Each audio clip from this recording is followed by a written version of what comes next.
My father blamed my sister for my mother's death, and now that she calls me daddy, he regrets everything. I'm a 24-year-old male and the older brother to my 5-year-old sister. For privacy's sake, I'll refer to her as Belle. For some background. My parents had me as teenagers. They were 15 and 16 at the time and they were both still in high school together. And even as a kid I could always feel that they regretted having me. I could just see it in their eyes. I remember being a baby and just never feeling true love from my parents, like they resented me for my existence. After I was born, both my mother and father were practically disowned by their families. They did not support the pregnancy one bit, and from stories that I heard, it got really ugly when they were both in the same place together. My mother had to drop out of high school to take care of me, while my father worked 2 jobs just to provide, and even then they couldn't afford a home.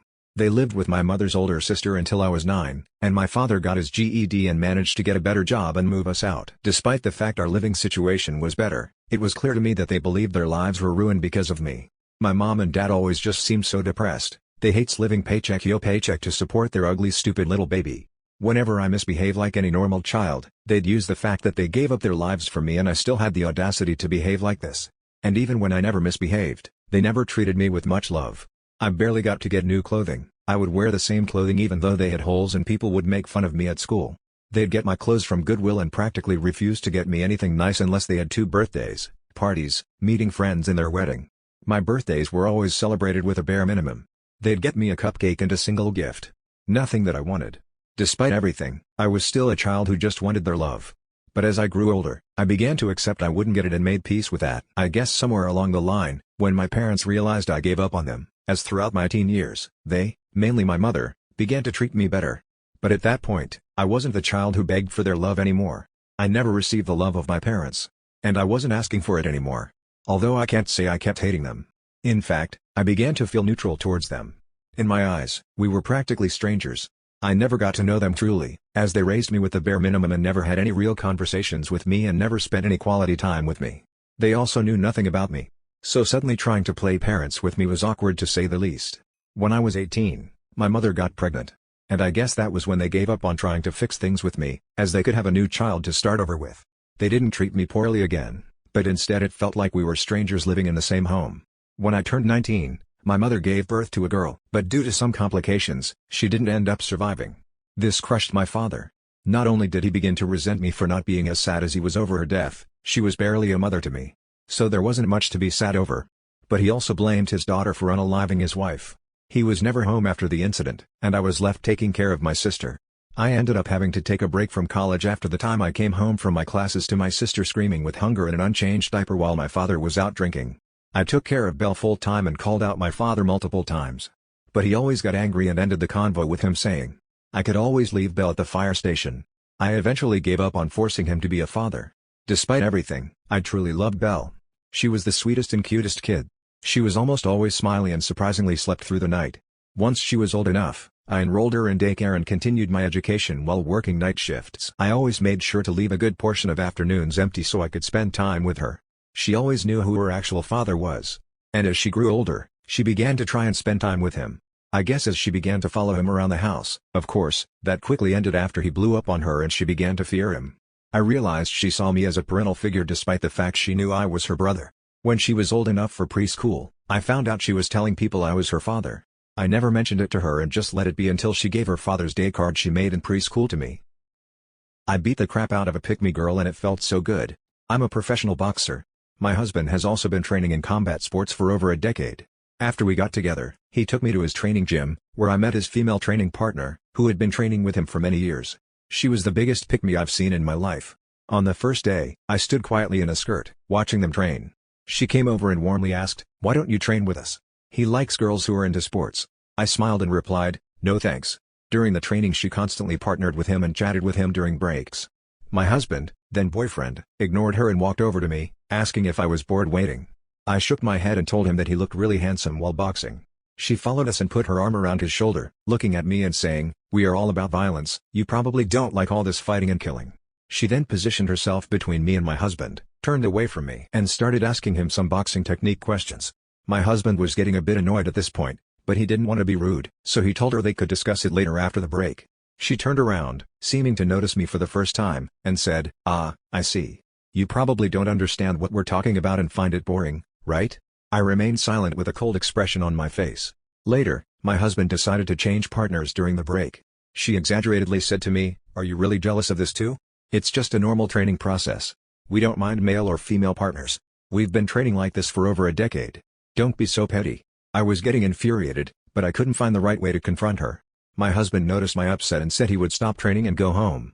In another encounter at the supermarket, she once again pushed me aside and held on to my husband, chatting incessantly. I decided to walk away to buy some snacks. My husband finally got away from her, saying he needed to check on what I was doing.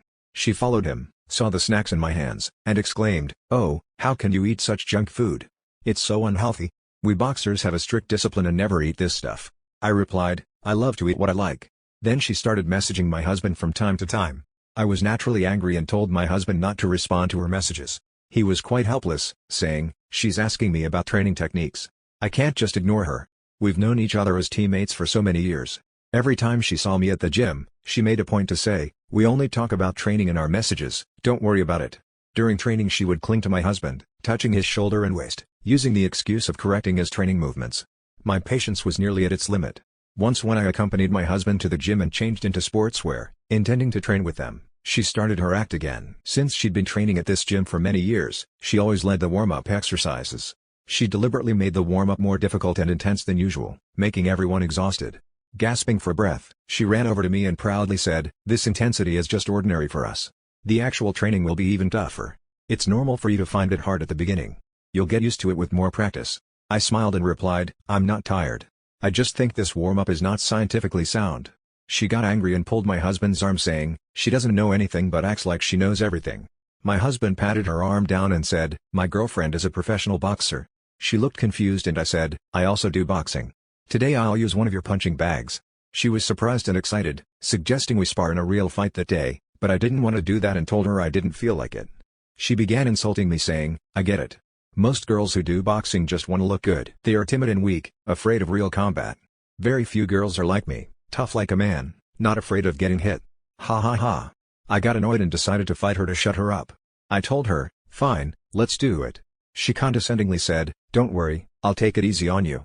My husband saw that I was genuinely upset and didn't know how to deal with her constant pestering. He helped me put on my boxing gloves and mouth guard and gently said, "Don't get too angry, just open up your heart and spar, but be gentle."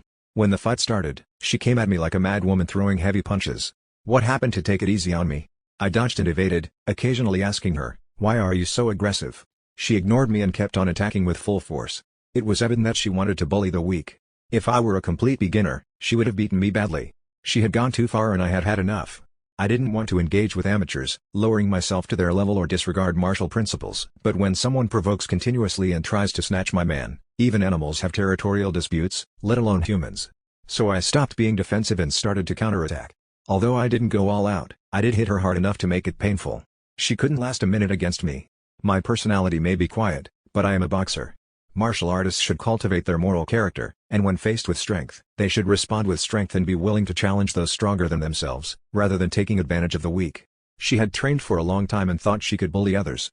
So I just gave her a small lesson. Since she wanted to act like a tough woman and one of the boys, I dealt with her like how I would treat a guy. After I gave her a beating, she finally stopped bothering me. I'll update everyone if she ever does again. X leaves me because I'm too fat. He just can't believe it when we meet again after 2 years. Brian was the hottest guy I've ever dated, tall, dark, and handsome.